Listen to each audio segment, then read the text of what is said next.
Assalamualaikum warahmatullahi wabarakatuh. Baiklah, hari ini kita bicara tentang macam-macam morfem. Pada pertemuan sebelumnya kita sudah bicara itu morfem bebas, morfem terikat. Morfem bebas dia dapat berdiri sendiri, sementara morfem terikat itu dia tidak bisa berdiri sendiri. Contohnya morfem bebas itu ada makan, dan morfem terikat misalnya dalam makanan akhiran an itu dia tidak bisa berdiri, maka disebut dia morfem terikat. Kita lanjutkan hari ini dengan morfem utuh dan morfem terbagi. Morfem utuh itu dia berdiri sendiri, dia tidak terbagi ya, seperti kata sambung, sambungan.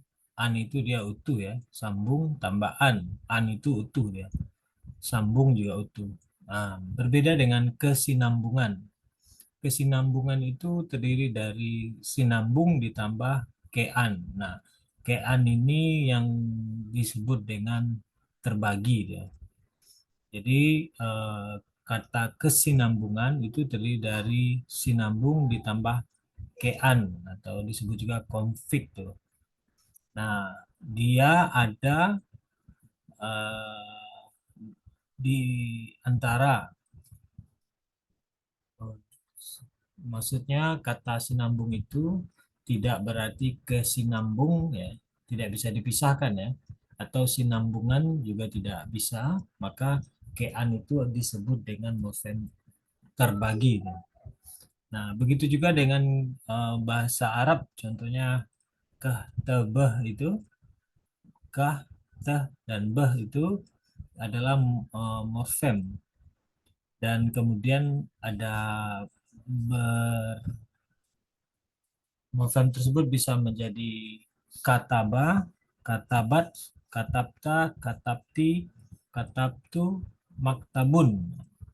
Nah, morfem yang terbaginya itu yaitu kata kah, teh, beh itu dia eh, disisipi atau ditambah dengan bunyi a a ya, menjadi kataba, a menjadi kataba. Nah, a itu dianggap sebagai morfem terikat. Nah, jadi pada dasarnya bahasa Arab dan bahasa Semit lainnya memiliki morfem dasar yang berupa morfem terbagi. Jadi kata ba itu terdiri dari kata ba tambah a atau kata bat itu k a tambah eh, at gitu ya, atau kata ta dan seterusnya. Jadi morfem bahasa Arab itu dasarnya umumnya bersifat morfem berbagi. Selanjutnya ada morfem segmental dan morfem non-segmental. Morfem segmental seperti kesinambungan atau makanan tadi itu disebut dengan morfem segmental, morfem yang bisa dibagi-bagi, yaitu makanan menjadi makan tambahan itu bisa dibagi-bagi. Tetapi ada juga morfem yang non segmental yang tidak bisa disegmentasikan atau bisa dijelaskan pembagiannya, seperti penanda jamak dalam bahasa Inggris dari food menjadi feed, atau contoh lain dari mouse menjadi mice. Itu tidak bisa dibagi, apakah food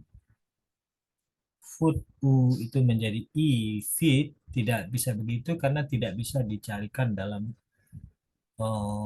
kata-kata lain. Begitu juga dengan mouse menjadi mice. Apakah O menjadi I? Ya, tidak bisa begitu, maka dikatakan morfem ini tidak bisa dijelaskan pembagiannya dan disebut kemudian sebagai morfem non-segmental. Berikutnya ada morfem nol, morfem yang tidak nampak. Mungkin dalam bahasa Arab juga memiliki morfem yang seperti ini. Seperti kata sip tunggalnya juga disebut sip, jamaknya juga disebut sip. Tidak ada pembedaan bacaannya. Nah, ini disebut dengan morfem nol atau morfem yang tidak tampak. Tapi dianggap bahwa ini ada penanda jamaknya tapi tidak tampak. Ya, demikian saja. Terima kasih. Assalamualaikum warahmatullahi wabarakatuh.